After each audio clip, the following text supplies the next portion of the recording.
Good evening, my dears. Welcome to Lady McCreepsta's Night Noise Horror Podcast. This evening, we have another tale from friend and author Deschene. Those of you who are already familiar with her work know that she never disappoints. And this evening's tale is no different. But do note though, my dears, this particular tale may not be safe to listen to at work, so please do use your discretion. It's time now, my lovelies. Come, lean in closer, and we'll begin.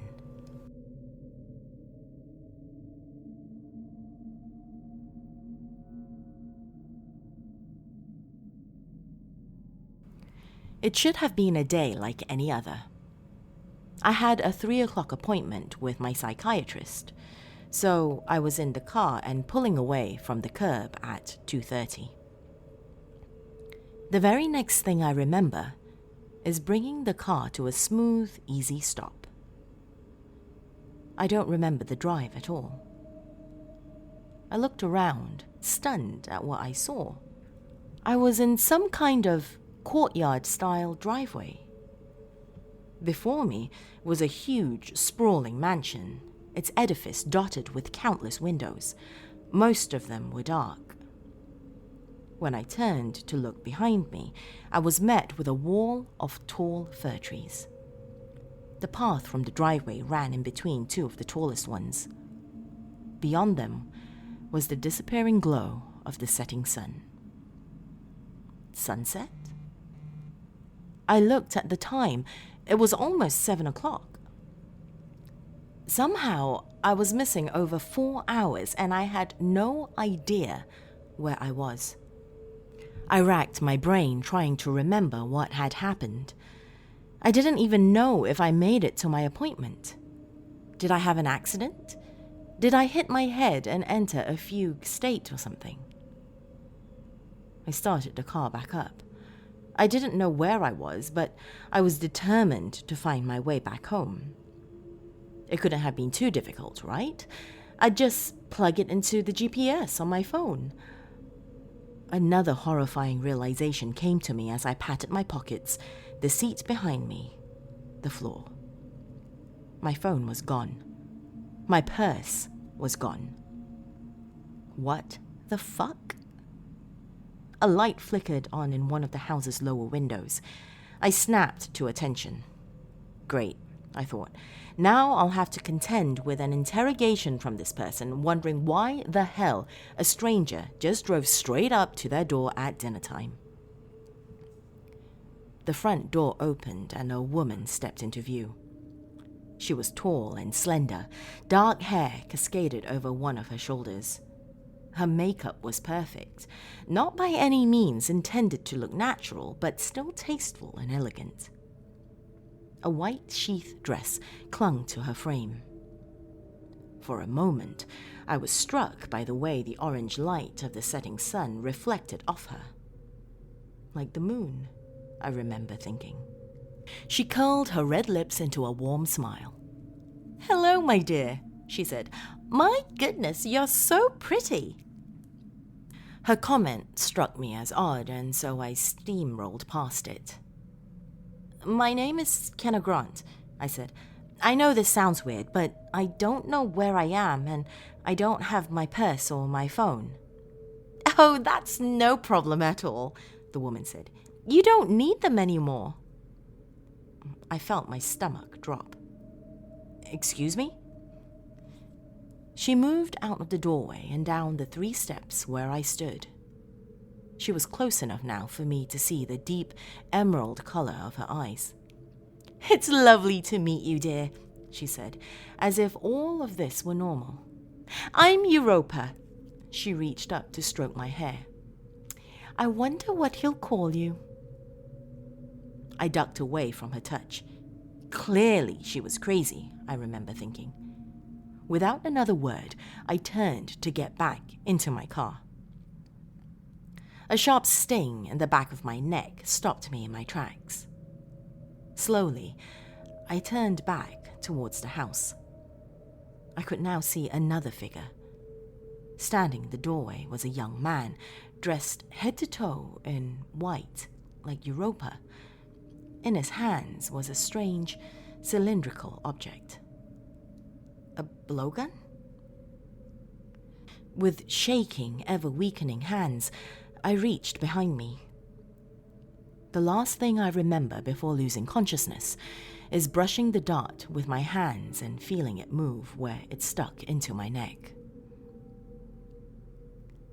Everything was dark when I awoke. My head ached. My mouth was dry and my stomach turned. I couldn't tell at first if my eyes were open or closed. I tried to move, but something stopped me. My wrists were held in place, and so was my head. Every futile attempt to free any part of myself produced a metallic rattle. Chained. Fear took over me once again. Where the fuck was I? Inside the house? Why? What in the hell was going on? Gradually, my eyes adjusted to the darkness, but what I saw only added to the mystery. 5 structures hung above me, all seemingly spherical. The largest one hung right in the middle, directly above my face. The other 4 were much smaller and spaced equally around the center one. Apart from the vaguest of shapes and shadows, I had no idea what I was looking at. And I wouldn't get the time to figure it out on my own. One of the smaller orbs buzzed to life and filled with light. It assaulted my eyes and my head throbbed. I barely had time to recover when another flickered on, and then another, and another. Now only the middle sphere remained dark, but from the light the others cast, I could see that it was painted with wispy swirls of orange, white, brown, and red. Footsteps came from both sides, startling me enough to rattle my chains. I felt panic rise as the footfalls came closer. Soon, Europa's face came in from the right and hovered above mine. The young man's did the same on the left. I could see him clearly now. He couldn't have been older than 20, if, in fact, he was even that old. "You're awake," said Europa, smiling in the same placid way. "This is good news indeed." She looked up at the young man. "Ganymede," she said, "tell him she's ready." "Ready for what?" I asked. I had so many questions, and somehow that one worked its way to the front. Europa clasped her hands together. "You really don't remember, do you? He is so good at what he does." "Remember the fuck what?" I demanded. Anger now muscled its way into my mix of emotions. "He chose you," she said, "just as he chose the 2 of us, Ganymede and me. He knows how minds work, you see. He found the kernels of truth deep, deep within us. All of us. He helped us bring them to the surface." A memory speared my mind. I saw a pendulum of some kind swinging. The lights danced and reflected off its jeweled surface. It dazzled me. I'd seen it somewhere. Hypnosis? The word came out almost involuntarily. Europa's smile widened. I could have sworn she gave the slightest of nods. More footsteps approached. The one called Ganymede came back into view, his grin a copy of Europa's. "He's here, dear one," he said in a youthful, lilting tone. A third face came into view. I gasped. Chills ran all through me. This face was one I knew. "Dr. Diaz?" It was him, my psychiatrist. "You're a special girl, Io," he said. "Very special indeed." I felt the roughness of his hand on my breast, which I now realized was bare. My cheeks flamed and I squirmed beneath his touch. "Get the fuck away from me!" I shouted. "My name is Kenna!" "It was," the doctor said with a nod. "But I have chosen you, and now you will be Io." He fiddled with the buttons on his shirt, undoing them one by one. My throat clamped and my chest tightened. I let out the loudest scream I could manage. The center orb suddenly burst into glorious life. Its light penetrated me, engulfed me.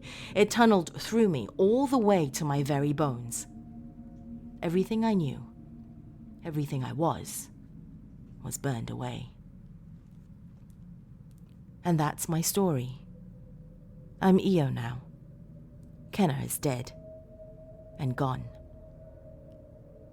I know it sounds scary, and I'm not going to lie. It is, but you have to understand, the joys on the other end of this ordeal are impossible to even begin to imagine until you're there. I live my life in service to him. He is my master. He owns me, heart, body, and soul. I would never want to leave him now. So, don't worry. Don't think about what you'll be losing.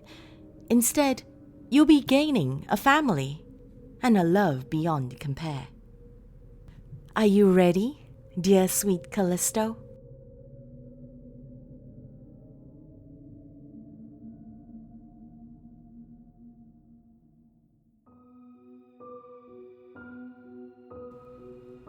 How did you enjoy that tale, my dears?